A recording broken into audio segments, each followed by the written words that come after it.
معنا من بنغازي الآن لمناقشة التطورات السياسية المتعلقة بهذه الفاجعة المتحدث باسم مجلس النواب الليبي عبد الله بلاحق. أستاذ عبد الله، مساء الخير لحضرتك، أهلا بك في الأخبار الليلة. رئيس المجلس الرئاسي تحدث عن أن هذه الفاجعة يجب تداركها بمكافحة الفساد ومحاربته، فيما فهم بأنه يوجه رسائل سياسية لأطراف سياسية أخرى في البلد. هل هذا ما تلقيتموه، وهل مجلس النواب معني بهذه الرسائل؟ نعم، مساء الخير لك أستاذة لارا ولكل السادة المشاهدين الكرام. طبعا الإجراءات حيال هذه الكارثة التي حصلت والتي فجع بها كل أبناء الشعب الليبي على حد سواء، بغض النظر على أي توجهات سياسية أو غير ذلك. يعني شهدنا اللحمة الوطنية بين أبناء الشعب الليبي عندما تكاتفوا جميعا من أجل التخفيف من معاناة المناطق المتضررة إلى غاية يومنا هذا، والقوافل تأتي من أقصى غرب البلاد وأقصى الجنوب إلى شرق البلاد.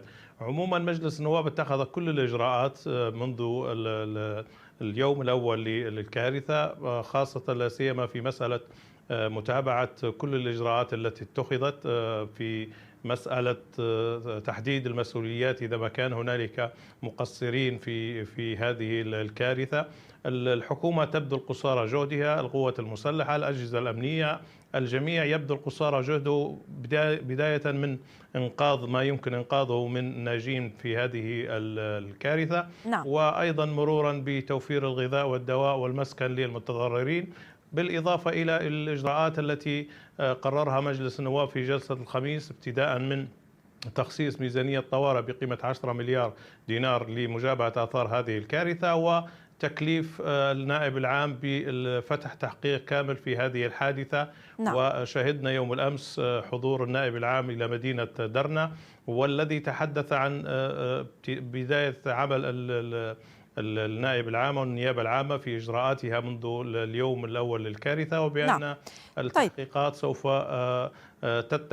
تتخذ في هذا الصدد من قبل المختصين سواء فنيا أو غير ذلك. البرلمان يتحدث عن 10 مليار دينار، بالمقابل كذلك حكومة دبابة تتحدث عن مليارين.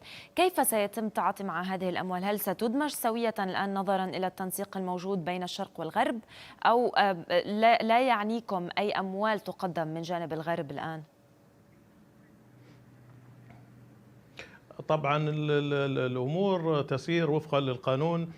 طبعا بداية قبل ذلك قامت الحكومة بصرف مبالغ مالية للبلديات المتضررة بشكل عاجل، لكن بكل تأكيد كانت هذه الأموال يعني محددة وفقا للميزانية الاعتيادية، لكن وفقا للإجراءات القانونية يجب أن يتم إصدار ميزانية بقانون، وهذا ما قام به مجلس النواب يوم الخميس الماضي في جلسته الطارئة. وهذا الإجراء القانوني المتبع الذي يجب أن يتم بإصدار قانون لميزانية طارئة للحكومة لتغطي حجم هذه الكارثة الكبيرة. فبالتالي العمل بدأ منذ اليوم الأول مستمر، سواء على مستوى رئاسة مجلس النواب أو اللجان المعنية أو حتى السادة أعضاء المجلس من المناطق المتضررة. الكل يعمل مع الأجهزة التنفيذية ورجال الأمن والقوات المسلحة، بالإضافة إلى الفرق التي طيب بس أستاذ عبد الله، هل هذا يعني أن اليوم سيتم دمج الأموال؟ يعني أنتم تعملون إلى جانب الحكومة المكلفة من جانب البرلمان أكيد، ولكن ماذا عن الأطراف الأخرى التي داخلية ليبيا التي اليوم تقول أنه لديها تخصيصات مالية؟ هل سيتم على الأقل تنسيق بالمشاريع؟ كل طرف سيتولى مشاريع ما أو لا؟ طبعا هذا الأمر يعني إجراء قانوني سوف يتم البت فيه من قبل مجلس النواب، لكن ما أعلمه جيدا بأن أي ميزانية يجب أن تصرف من خلال إصدار قانون لهذه الميزانية، وهو ما تم بالتنسيق مع الحكومة الليبية. تم إصدار قانون بميزانية طوارئ ب10 مليار دينار ليبي وفقا لتقديرات السلطات التنفيذية، وهذا هو الإجراء القانوني الصحيح. لكن العمل يسير من الجميع في نجدة أهالي المناطق المتضررة منذ اليوم الأول، سواء من أقصى غرب أو أقصى جنوب البلاد. الجميع يعمل على قلب رجل واحد.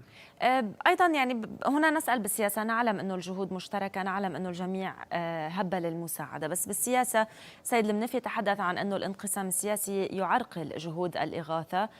الانقسام السياسي موجود، هذا واضح. اليوم هل من أي عمل سياسي سوف يحصل لناحية التعاطي مع هذا الانقسام للتمكن من التعاطي مع هكذا مصيبة بشكل كامل وبشكل يعني لتلافي أي مصيبة قادمة؟ والله على المستوى الشخصي لم ألمس أي تأثير للانقسام السياسي في العمل حتى هذه اللحظة. يعني هنالك جهود كبيرة من كل المدن الليبية سواء في غرب أو شرق البلاد. نعم.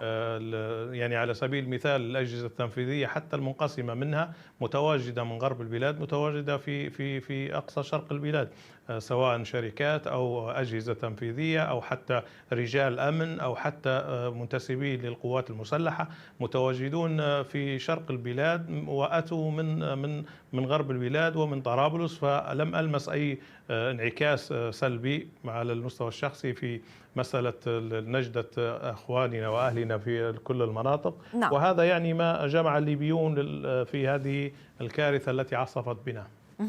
طيب، وزارة الموارد المائية تابعة اليوم أيضا كان هنالك زيارة هامة لرئيس مجلس النواب. نعم صحيح، تفضل أكمل الفكرة لأنه سأنتقل إلى سؤال آخر. اليوم نعم كان هنالك زيارة لرئيس مجلس النواب لمدينة درنا ولمدينة القبة للاطلاع على الأضرار والتوجيهات فيما يتعلق بإغاثة كل أهالينا. أمس كان هنالك زيارة للنائب الأول لرئيس مجلس النواب. يعني العمل يسير على مستوى الرئاسة وعلى مستوى اللجان من قبل مجلس النواب ومتابعة لكل الأجهزة التنفيذية من أجل المرور وتجاوز هذه المحنة. نعم.